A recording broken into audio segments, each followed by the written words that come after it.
Hello everyone. First of all, you are most welcome to English with Bhandari sir. And today I have so many topics, and this video is going to very important for all of you and all of those people who really want to improve their English. So there is a proverb in English, where there is will, there is a way. If you really want to learn English, you can do it, right? So, and I am always here to help you. Where there is will, जो आप सोचते हो, there is a वे, तो वो आप कर सकते हो. कैसे कर सकते हो? आपको रास्ता ऑटोमेटिक मिल जाएगा, but you must have a burning desire. आपके अंदर बर्निंग डिजायर होनी चाहिए. आई वांट दिस, मुझे ये चाहिए, and I will do everything for it, और मैं इसके लिए हर चीज करूंगा ताकि ये मुझे मिले. Right. So first of all, what is English? English क्या है? And why do we learn English? और हम इंग्लिश क्यों सीखते हैं? वैसे तो इंग्लिश एक सब्जेक्ट है, but English is an international language. English क्या है? International language. मीन्स इंग्लिश बहुत सारे देशों में बोली जाती है, और ये क्या है? लैंग्वेज है, भाषा है. And what is the function of language? Language is used for communication. Language के द्वारा हम अपने विचारों को दूसरों तक पहुंचाते हैं एंड दूसरे के विचारों को समझते हैं. But I said English is international language. It means if you know English, you can communicate all around the world. अगर आपको अंग्रेजी आती है, आप पूरे संसार में बात कर सकते हो, चाहे कोई जापान से है, चाइना से है. And we are learning English as a second language. और जो भी लोग अंग्रेजी सीखते हैं, वो क्या सीखते हैं? As a second language. Suppose me, my first language is Hindi and second language is English, because I am not native speaker. So my native language is Hindi. अगर हम नेटिव स्पीकर होते तो हमें इंग्लिश सीखने की जरूरत ही नहीं होती, तब वो हमारी मातृभाषा होती है. Through this channel you will learn English as well as grammar. What is grammar? Grammar is a set of rules by which we can speak और write any language correctly. Grammar के माध्यम से हम किसी भी भाषा को शुद्ध रूप से बोलते हैं या लिखते हैं. अब आती है बारी second, benefits of English. English के क्या क्या फायदे हैं? If you know English very well, अगर आप अच्छे से इंग्लिश जानते हैं, you can communicate all around the world. Benefits of English, English के फायदे. आज के दौर पे अगर आपको इंग्लिश आती है तो आप सक्सेसफुल हैं. If you know English, you are a successful person, because English opens thousands of opportunities for you. You can work in MNC companies, you can work in abroad, and there are so many things which you can do, but your English must be standard. अगर आपको English आती है, you know, if you are a student and your English is good, then every subject will become easy for you. अगर आप एक student हैं और आपको अंग्रेजी अच्छे से आती है, because your all subject are in English except Hindi and Sanskrit. Hindi और संस्कृत के अलावा आपके सारे सब्जेक्ट इसमें है, इंग्लिश में. चाहे वो कंप्यूटर हो, इंग्लिश हो, सोशल साइंस हो. एंड अगर आप आगे की पढ़ाइयां भी करोगे, there you must know English. आज का अगर तुम्हें कोई भी इंफॉर्मेशन चाहिए और वो इंटरनेट में, तो सबसे ज्यादा जो लैंग्वेज है, दैट इज इंग्लिश.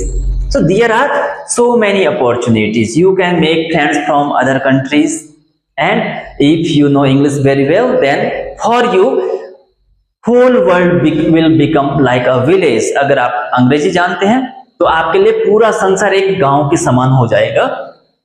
अब आती बारी how to learn English. English को कैसे सीखें?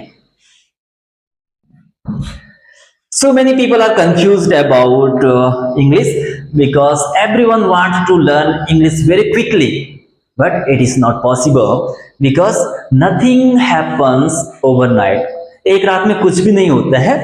So first you have to make a clear mindset. I want to learn English. मैं इंग्लिश सीखना चाहता हूं. I will learn English. मैं English सीखूंगा. And you have to become punctual. आपको क्या होना है? Punctual होना means you have to practice English every day. And so many people have question, I want to become good at speaking, but they never try to speak. So it is not possible. If you want to improve your speaking and you are not speaking, there is no any other. In order to become good at speaking, you have to speak, right? So there are 4 things and these are called LSRW. First, listening. You have to listen English every day. आपको अंग्रेजी को daily सुनना है. आप news सुन सकते हैं, आप cartoon watch कर सकते हैं इंग्लिश में, या आप कहानियां सुन सकते हैं, जो भी चीजें आपको पसंद है, but you have to listen English. लेकिन आपको इंग्लिश सुननी है. सेकंड,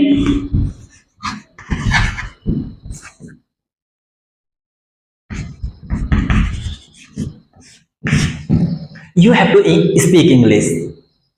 बहुत सारे लोग सोचते हैं जब मैं बहुत सारी इंग्लिश सीख जाऊंगा उसके बाद मैं इंग्लिश बोलना शुरू करूंगा. ऐसा कुछ नहीं है, क्योंकि कभी भी आपको इतनी सारी इंग्लिश नहीं आ जाएगी कि आप परफेक्ट हो जाओगे. बट इफ यू विल, आपको जितनी भी आती है आपको वहां से स्टार्ट कर देना है.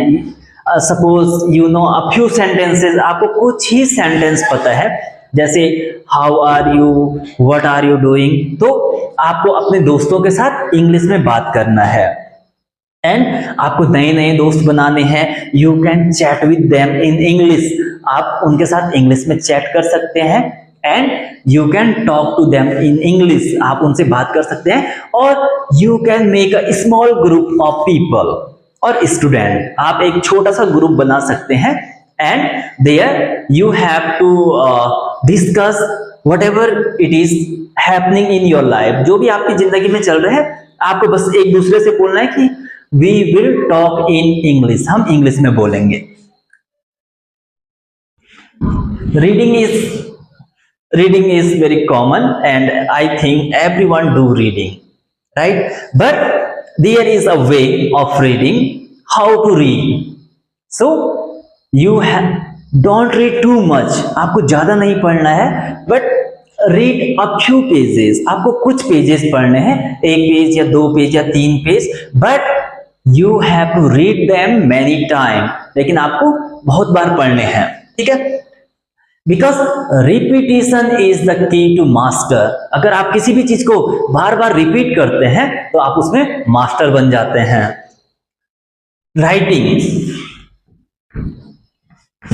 Writing is also a essential component of English. आपको एक दिन में 1 या 2 पेज लिखने हैं और उसमें कम से कम आपको एक दिन में 10 से 15 सेंटेंसेस सीखने चाहिए. लेकिन अगर आप शुरू कर रहे हैं तो अगर आप एक दिन में 2 सेंटेंसेस भी सीखे तो बहुत है. एंड बी हैप्पी, खुश हो जाओ. At least you learn something new, कि आपको कुछ. तो आपके पास एक नोटबुक होनी चाहिए स्पोकन इंग्लिश के लिए. और अगर आप एक दिन में 5 सेंटेंस सीखे या 7 सेंटेंस सीखे, and gradually you have to speed up. Suppose शुरू में थोड़ा थोड़ा करके, एकदम से आगे नहीं बढ़ना है. एक दिन में 2 सेंटेंस सीखे, फिर next day 3 sentence, next day 4 sentence, और धीरे धीरे आपको इंक्रीज करना है time. Formal and informal English. Formal English is standard English. So in the starting, first of all, you have to work on formal English, and once you are master at formal English, after that you can go for informal English, right? But first you should learn formal English. जो formal English होती है वो correct English होती है, वो accurate English होती है. But informal में हम थोड़ा, जैसे फॉर्मल में लिखते हैं हम, जैसे हाउ आर यू, और इनफॉर्मल में हम इसी को लिख लेते हैं, हाउ आर यू। सो शुरू में आपको ये वाला नहीं सीखना है, ये वाला सीखना है, formal English. So what is standard English?